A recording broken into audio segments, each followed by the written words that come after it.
showed you how you could take a minor pentatonic and make a slight alteration to accommodate the 4 chord, and make another alteration to it to accommodate the 5 chord.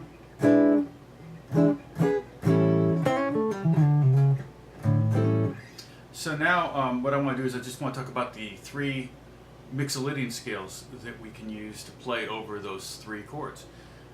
Basically, the interesting thing about the blues and a basic blues progression, and the one in this video will be just 4 bars of A, 2 bars of D, 2 bars of A, 2 bars of E, and 2 bars of A. So it's a total of 12 bars, 12-bar blues, but all 7th chords. And if you were to analyze a major, the harmony of a major scale, you would find that the 1 chord is major, and the 2 chord is minor, 3 chord is minor, 4 chord is major, 5 chord is major, and the 6th and 7th chord, well, the 6th chord is minor and the 7th chord is diminished. And so the blues are built on the 1, 4, 5 chords of a key. So if I were just to play A major and D major, and then back to A and then back to E, I could imply, using just open chords, I could apply a blues, no problem. But generally what happens is when you play the blues is you tend to go to a 7th chord. Lots of different ways. That would be kind of a rock and roll way to go, kind of a 50s thing. But all 3 chords end up being 7th chords oftentimes. Very rarely do you just play straight major chords, just straight triads. You usually add a 7th. So if we were to go and continue harmonizing a major scale to this point of having not just a triad but a 7th added, and I can talk about this another time, don't worry, there's no quiz at the end of the week. Then it would be, the first chord would be an A, or let's say key of A major 7, and then you would have a B minor 7, a C sharp minor 7, a D major 7, an E7, remember that one, F minor 7, and then a G sharp half diminished 7, or a G sharp minor 7 with a flat 5. Okay, the reason I said remember the 5th one, the E7, is because that's the only place where the actual dominant 7th chord appears in a harmonized major scale. So really, when you're playing in an A7 chord, you're really technically playing you're playing in the key of D major. And when you play a D7 chord, you're really technically playing in the key of G major. And when you're playing an E7 chord, now you are actually playing in the key of A major.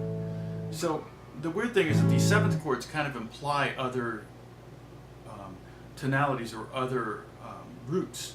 When you have the 7th chord is the 5th, so it wants to go up a 5th. So in the case of the A7 chord, it really wants to lead to that D. And then that D7 kind of wants to lead to G, but we don't go there. We go back to the A.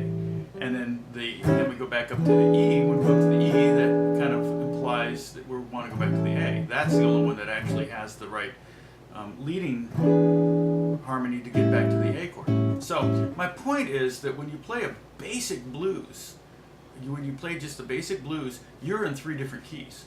Technically the key of D when you're playing the A7 chord, technically the key of G when you're playing the D7 chord, and technically the key of A when you're playing the E7 chord. Now I'm saying technically because remember, using modes we can actually come up with a scale for each one of those chords that fits the chord a little bit better than the relative major tonality. Okay, I'm talking a lot, I apologize. I'm going to try to get to the point now.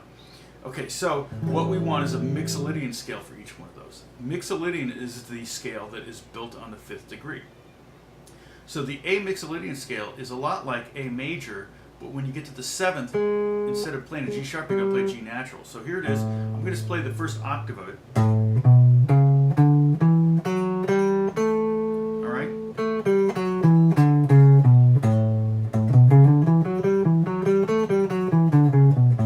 A, B, C sharp, D, E, F sharp, G, A. So, and where I'm playing the bottom string, 5, 7, 4, 5, 7, 4, 5, 7. Okay.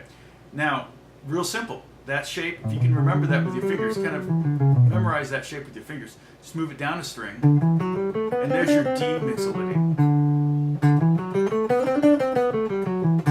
Have same fret numbers. Let me just go over those first. 5, 7, 4, 5, 7, 4, 5, 7. 5, 7, 4, 5, 7, 4, 5, 7. And the notes are D, E, F sharp, G, A, B, C, D.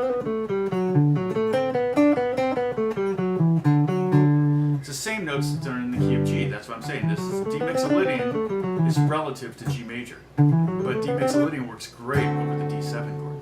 All right, and then the last one is E Mixolydian. Now I can take this D Mixolydian scale and shift it up 2 frets and create that, and that would be 7 9 6 7 9 6 7 9. Don't want to do that. I actually want to. I'm going to finger it right here. So part of the thing is we're forcing ourselves to learn 3 different scales. I want you to try to find all 3 of those scales right here in the 4th or 5th position. Okay, so that would be pinky on E on the 5th string, 7th fret, and then F sharp, G sharp, A, B, C sharp, D, and then here's E.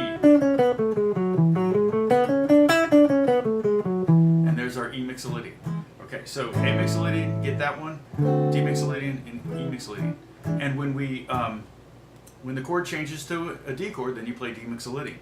When the chord changes to an E7 chord, then you play the E Mixolydian. Okay, so here's the music. Let's see what we have. Okay, so we're A.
Sometimes it's nice to stay on one string and see what changes with the scale. Nothing.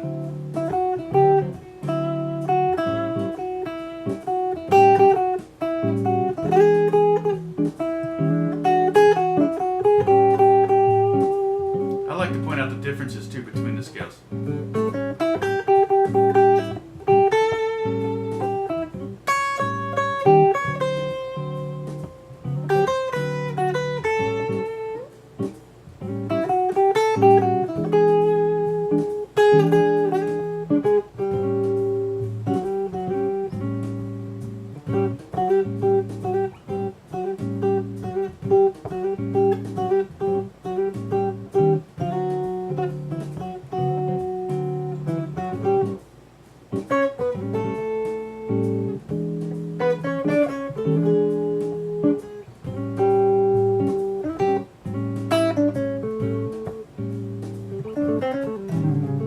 I can add some chromatics and things like that, but it's hard sometimes to stick to just a real simple, basic scale and not want to kind of embellish it and mix and match. Okay, let me stop the music. Stop the madness. All right, so that's a way that's a great way to accommodate the changes that are in a blues progression. Okay, I would start right here in first position and learn an A Mixolydian scale, and then the D one would be right here. Up. And then the E one would be right here.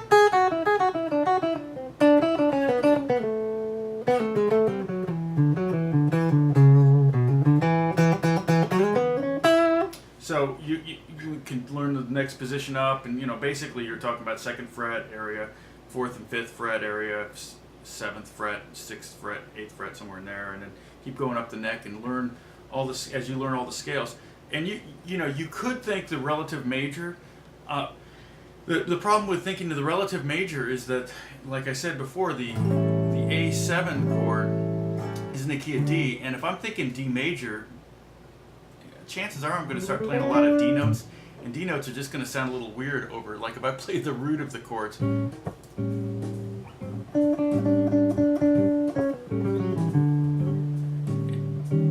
then let's see, we're A7, so that's G.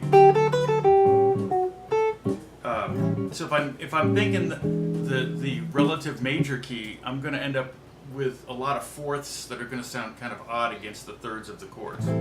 Okay? And probably what I'm going to talk about next is maybe kind of creating some hybrid scales, and also not thinking so much about scales. In fact, one thing we could do too is we could do more of like a Stormy Monday.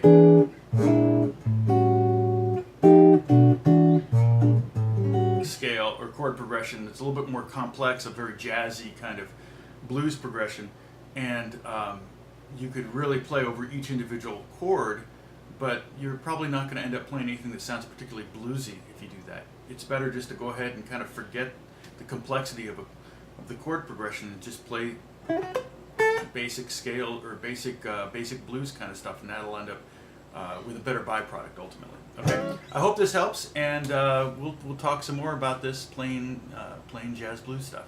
Talk to you soon, guys. God bless you. Bye bye.